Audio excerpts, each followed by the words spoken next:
The Higurashi Go manga has been building up slight differences to the anime throughout its run. From what we know, the basic plotting of events was handed down from Ryukishi to the writers of the anime and manga respectively to give their own takes on the events. Some differences from the anime include Keiichi being present for Watanagashi and Tatari Tamashi and fending off Oishi with the help of Rika, and Rika not gaining the ability to remember her death until the very loop where she discovers the mastermind's identity. Notably, in the former case, Sadako dressed up for Keiichi specifically that night and appeared intent to keep him alive, as she tries to get him away from the violence. This hints at a more nuanced portrayal of Sadako as the antagonist, as she is truly moved by Keiichi's kindness and affection towards her. At least it seems that way. I definitely recommend the Go manga if you haven't read it yet, but it isn't necessary to read it to understand this video if you're just looking at the comparison of this arc in question. After the manga's rendition of Nekodamashi concluded, and while the Sotsu anime was just finishing its airing season, we got the announcement of an entirely different answer arc saga, Higurashi Jun. Well, actually it was Higurashi Meguri, but the English and Japanese audience alike had assumed it used the other reading. Either way, this would feature an entirely different approach to the answer half of the series, with many theorizing that Rika would have to remain silent, that she knows Sadako is behind everything, while trying to uncover her plans and end the cycle. Well, we haven't gotten to that yet, because the first arc of this new series is the manga's own interpretation of Satokowashi, the village-destroying chapter. Meguri has an excellent start. Many of the fans, including my own misgivings with Higurashi Sotsu, were swiftly addressed, but let's get into it. It actually does show Rika with a bullet in her hand, proving definitively that the manga takes place in the canon of the visual novels. This is true of the anime as well, but they left this moment ambiguous so they wouldn't confuse anime-only viewers. Similarly to the anime's interpretation of Satokowashi, we are immediately presented with the idea that times change and that sometimes this is for the best, with the village elders publicly announcing the end of the dam war. We actually get to see Hanyu's departure in this version of the story, and it's actually a pretty emotional scene. See, after the end of Matsuri Bayashi, Hanyu's power began to fade, and with it so too did her presence in the world of the fragment. She has once again become intangible and invisible, and eventually she was forgotten altogether. It really does seem as though piecing together the miracle world of Matsuri Bayashi was her last hurrah, her final act, with the remainder of her power further strained by her active appearance in the world. At least she was able to experience Watanagashi with everyone at least one time. She says herself that she is satisfied with this outcome, and before fading away, leaves Rika with a final message. Strive towards whatever it is you want to do. You're finally free to leave Hinamizawa and experience the rest of the world. And Rika takes this to heart, giving a more tangible motivation to her actions in this version of the tale. She would likely do so anyway, but her conviction is reinforced and all the stronger because it isn't solely her own wish. She now has the responsibility to live with it not just for her own sake, but for that of her friend no longer with her. But I have to be honest with you guys, something about this felt off to me. Maybe you'll see why as we continue on as the issues become more prominent, but on its own, this is a perfectly good scene. Well paced, with character beats to whom's absence was certainly felt in the anime, and it's good to have them here. And the wonderful artwork by Akase Tomato does all the more to sell it. From there we get the same beats, with Rika announcing a dream to get into St. Lucia's, and Sadako becoming disillusioned with the shifting world around her while she struggles to keep up with Rika and fulfill her dream together. The only major difference to mention for this short stretch is that it shows a lot more of Rika's perspective, which we did not get in the anime's arc, which was told pretty much solely from the perspective of the titular. This is a trend that will continue for the rest of the arc. While there is some value in presenting a one-sided version of events, heck, the original Higurashi is known for that specifically, an even-handed approach like this can help in grasping the broader scope of a conflict, which isn't a bad idea when you look at Satokowashi as an answer arc. It was criminal that the anime never addressed Shion's views on Sadako deciding to attend St. Lucia's, as someone who both cares deeply for her and went through the worst times of her life at that very place. The reason it went ignored was likely due to the anime's attempt to reach out to newcomers, a decision that didn't sit well with too many fans, but even if you're like me and have no problem with this on its surface, you have to admit they could have briefly inserted parts of Shion's backstory among the baffling amount of reused footage that could have justified her outrage in Satokowashi retroactively, as well as provide more context towards Mion's actions in Watakashi-hen. Either way, it was a treat to see this adjusted Meguri, Shion's overprotective nature coming out in full swing, and her having to learn to respect Satoko's agency and self-determination, even if it flies in the face of what experience has told her. A microcosm of the dilemma Sadako herself will soon face. Or will she? Let's fast forward a bit to when Sadako was called away by the teacher to be told she must complete remedial lessons in order to keep her place within the school. This is where the cracks begin to show, not just in Sadako's psyche, but also in the writing. See, Rika makes a promise with Sadako before they know what she's being called for to wait for her to return. When Sadako comes back from the first remedial, she finds that Rika is no longer there, and Rika's friend passes the message that she has gone home. This turns out to be a blatant lie, and as Sadako stumbles away in contemplation, Rika returns from a brief excursion of doing another friend a favor, possibly implying that her friends conspired to bully Sadako by keeping her away to relay a fake message, and she waits until late evening until she is told to leave by the teacher. This event serves as the catalyst that sets Sadako down her dark path, and it is founded completely on a misunderstanding.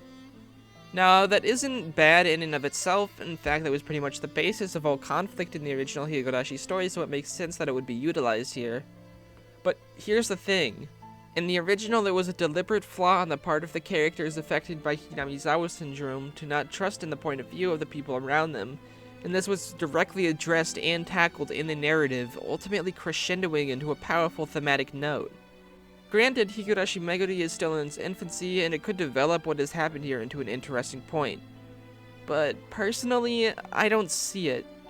This conflict was artificially created either by coincidence or the interference of no-name characters being used solely as a plot device. To cap it off, this is how Sadako acts after one act of going home and seeing Nika with her friends.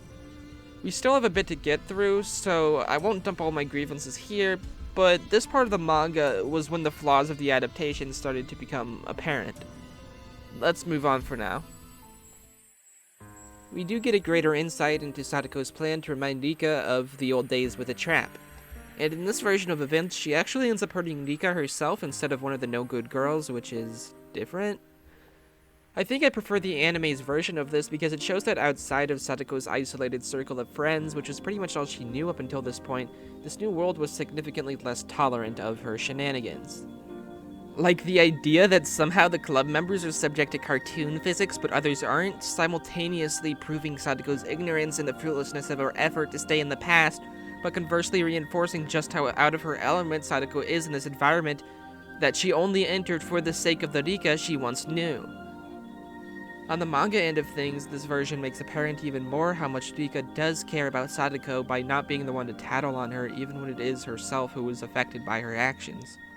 Neither of these elements are totally missing from either version of the story though, so it ultimately comes down to personal preference. The manga's telling of the self-study room scene goes hard. There is a full chapter of Sadako struggling not just to keep up with her studies, but also shows just how tied the act of studying has become to all of her emotional baggage up until this point. I've always been an advocate that for Sadako, it was never solely about the studying all the way through the end of the anime, but if you go back, you'll see me admit the way her character is portrayed on the surface didn't do her any favors in terms of being understood by a wider audience. Her motivations were always there if you were paying attention and trying to understand, but the show seemed to proceed under the assumption that you could grasp them after Satokowashi, and where it arguably failed in that respect, the manga passes with flying colors.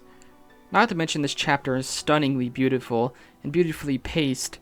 It digs deep into Satoko's mind with its repetition, introspection, and despair.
Unfortunately, we don't get to see any of the club games when they have their reunion in Hinamizawa, which makes sense considering the manga has always been faster paced in its content. But what is weirder is that we don't see Sadako go to the Saiguden and see the cracked horn. Ella just sort of appears as Sadako is reminiscing. I quite enjoy the ambiguity in Sadako's intentions of visiting the ritual storehouse in the anime. Was she trying to revisit that defining moment in her relationship with Nika when she first intruded? Or was she even considering suicide in that moment right before Ewa appeared to her? Ewa just shows up and says, "Hi, I can send you back," which is fine, I guess. It's just a shortcut, not any foreshadowing for mishandling to come, right? So immediately after summoning Sadako to the Sea of Fragments, she transmits all of Rika's experiences into her to prove why Rika is so intent on her dream. The problem is that this is before Sadako has experimented at all, or even knew that she wouldn't be able to change the current reality as it is. And that's not even to mention the fact that we don't know whether she experienced all 100 years in sequence or just had all the information beamed into her head, though the latter seems more likely considering the way that it's presented, like she is receiving random visions of the worst parts, and the fact that Ella had to explain to her after already showing her that different choices lead to different worlds. We will revisit this moment in a bit. Upon her first loop, Sadako makes an effort to confirm that what Ella showed her was true. She mentions Hanyu directly to Rika, a perk of them actually taking the time to properly explain what had happened with her, and actually confronts Irie, which is a huge step up from the little we saw of him in the anime. That might actually be less of a mistake on the anime's part and more an unfortunate set of circumstances. However, as we know, Irie was supposed to have a larger role, but his lines were kept very limited due to the actor suffering through COVID during the show's production. Either way, it's a welcome change for the manga. Speaking of Irie, Sadako then goes to confront him and Satoshi and learns about his fate.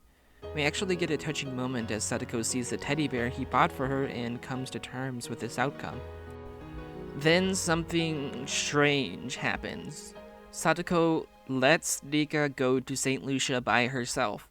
The ultimate solution to Higurashi Sotsu just straight up happens right here in Satokowashi. Obviously this won't work out, so Tomato must have a completely different solution in mind or a different problem to be solved entirely. The latter turns out to be true as Satoshi's condition suddenly worsens, and immediately after receiving the news, it's discovered that Rika fucking died on the way to school in a car crash. So Satoko leaps back, goes to school with Rika, and formally drops out once the two begin drifting apart again. When she returns home, Satoshi's condition had declined just like before, with him being moved to a different research facility. She goes home to brood, as makes sense in her situation, when suddenly the roof caves in due to heavy snow and she dies? So what next? Where do we go from here? Sadako actually manages to convince Rika to stay in Hinamizawa pretty easily, but then Rika decides to go on vacation and fucking dies again. So then Sadako has an outburst and pushes Rika away, deciding maybe it's best not to associate with her disaster magnet self. Then she is told that Satoshi's condition is set to never improve, so she kills herself to reset. We get a fragment montage of Sadako's various worlds where she tries to save Rika, I guess. Some of which are taken from the anime where she outright kills Rika in frustration with her. We are led to believe this drove her mad because the next time we see her, she's already got the crazy eyes, but we weren't shown any of her downfall. Sure, she got sad and depressed, but we weren't given anything to imply that she would become outright evil. She doesn't fixate on Silver's intentions, she just wants a world where she and everyone lives peacefully, just like Rika. So why all this? She didn't have to sit through Rika's 100 years of torture like in the anime, and her experiences seem tame in comparison to what Rika went through. Higurashi Meguri is absolutely unfocused in terms of what it wants to portray with Satoko. It's a common mantra in the community that in the anime, Satoko did everything because she didn't want to study. It's a misconception that was thrown around throughout Sotsu's entire run, and was particularly emboldened by the girl herself crying about studying in the penultimate struggle with Rika. If you were actually paying attention, you would notice that Rika was the one pulling the conversation into that direction, and Satoko simply isn't eloquent or emotionally grounded enough to optimize her rhetoric. The reality is that she associated studying with so much more. If she was only forced to study, then she would have no problem, as she was already shown pushing herself to the max to keep up with Rika and succeeding in entering St. Lucia's. Her motivation had begun to dip when she saw Rika's cold treatment of her and the decomposing of her original facade into a Rika that she no longer knew. Obviously, Rika still cared about Sadako and never deserved anything that came her way, but she did give Sadako, who pushed herself endlessly under the understanding that they would always be together, the cold shoulder, only offering to help her study when that was never the issue. When given the power to loop, Sadako fixates on always staying together with Rika because she's afraid of having to live without her. Remember, the only world she knew without Rika was the one where she was abused, and she likely associates Rika with the very concept of living a happy, peaceful life. She starts out trying to reason with Rika and gradually becomes more forceful, never taking the time to consider other options because to her, those options simply did not exist. And finally, when she was shown Rika's 100 years of suffering, that broke her. The whole time, she was focusing only on obsessing over Rika and was being goaded on by her enabler Ewa, slowly becoming desensitized to all of the violence and death, and beginning to regard any world but the final one as fake. Meguri does a much better job at proving just how linked to Sadako's emotional baggage studying is, but then it veers off in an entirely other direction, as if the study room chapter was a total non sequitur. Things go bad not because of Sadako's hyperfixation, but because they just do, possibly by Ewa's own hand, taking even more agency away from the characters. Both Sadako's and Rika's character flaws are downplayed to the point where I don't even understand how they are going to resolve this in a way that says anything interesting about them. They'll probably just realize that Ewa was the bad guy, fight her, and then it's done. I could very well be surprised, and I definitely hope to be, but this foundation is not looking good from a thematic or character standpoint, and I'm just left wondering, what's the point? Hi everyone, this video ended up being a lot longer than I expected it to be, but this part of the video is going to just be unscripted, rambly, so if you're done watching here, then thanks for watching. Leave a comment if there's anything you agree or disagree with. I'm happy to discuss it in the comments below. Leave a like if you liked it, leave a dislike if you didn't like it, that's all fine by me. But for this last bit, I guess I just want to talk about, I understand that a lot of people have problems with the anime's portrayal of Satoko's character, and to an extent I do as well. I don't think it did the best at conveying the depth that she has in the story, and I feel like after Satokowashi, they just kind of expected that you would get it, when obviously a lot of people didn't, and that's the show's fault, because if most people are still chanting, oh, Sadako only did this because she didn't want to study, then the show did something wrong in conveying the information. But it is there, and a lot of people sometimes just, I feel like, deliberately ignore it. So I was going into Meguri hoping for a better portrayal of that story, one that would have everyone be able to be on the same page in understanding Sadako's struggle. Not that she's justified in her actions or anything. I'm just saying that there are motivations there, and there are reasons that she does the things that she does that aren't just, oh, I don't like studying. So that's what I was honestly expecting coming into Meguri, and I was really hyped for that. But then we get this weird nonsense about, like, things just end up being bad because they do, and Sadako wants them to not be bad, I guess. Maybe it's supposed to parallel Rika's whole sort of journey in terms of, obviously, the tragedy, the endless tragedy, everything would always end up going to shit, and she wanted to stop that. But here I just don't see, like, how any of it is really connected. There's no mystery in terms of why everything is going to shit here. It just does because it does. And it's just, why? I like the whole contrast between Rika's approach and Satoko's approach to looping. How Rika is the one who will wait for a miracle to happen, and Satoko is the one who takes it into her own hands to make sure that her ideal world is a certainty. And that whole thing goes into, like, Umineko's miracles versus certainty, Burn Castle, Lambda Delta, all that. But here it's just, what? I don't understand any of the sort of, I don't know what they're thematically trying to go for with Satoko's game here. I guess, so I understand that the motivation is that Sadako just wants to be with Rika forever and is willing to continually repeat the world so that it doesn't get to the point where their lives are ruined or lost. But why do this? I don't. Why do this whole rigmarole, this whole game between them, when Satoko doesn't really seem to have any ill will towards Rika at all in this version of the story? I don't get it. But I guess that's all I have to add. I don't want to make this section too long or anything. Thank you guys so much for watching. It's been probably like a year since I've uploaded a video like this. I've actually had a lot of trouble trying to upload anything at all because my living situation has just been a little bit, I don't want to say hectic, it's been inconsistent, and it's been hard for me to focus on doing anything on top of the work that I already do. So it's been a little bit of struggle, but I assure you there will be a point in time, in a few months-ish, that I'll be able to have a more consistent schedule with my life, and I'll be probably able to produce more videos if you guys are interested in that.